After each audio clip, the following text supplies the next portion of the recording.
শুভ দুপুর প্রিয় রাউজানবাসী, রাউজান বিচিত্রার সকল দর্শককে স্বাগতম। সরাসরি যুক্ত আছি রাউজান সরকারি কলেজ মাঠ থেকে। আজ 7 এপ্রিল 2026।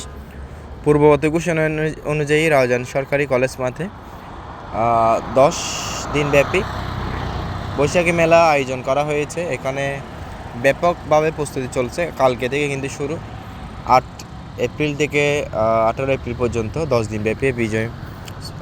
দিনব্যাপী বৈশাখী মেলা রাউজান সরকারি কলেজ মাঠে কিন্তু হবে। কে কোন জায়গা থেকে দেখছেন ভিডিওটা জানাবেন। মেলা হলে কারা কারা আসবেন, আপনার অনুভূতি কমেন্টে শেয়ার করবেন। কেমন লাগছে আপনাদের? তো বৈশাখী মেলায় কারা কারা আসতে চান, কে কোন জায়গা থেকে আসতে চান, কে কিনবেন, সকালের মতামত আশা করছি। এই ঠিকানা অনেকের পরিচিত। মেলার জন্য কারা অপেক্ষা আছেন? এটা যেহেতু পূর্ব ঘোষণায় ছিল, নৌকা দেখা যাচ্ছে, তারপর নাগরদোলা দেখা যাচ্ছে। বিস্তারিত আমরা পরবর্তী ভিডিওর মধ্যে জানাবো। ধন্যবাদ।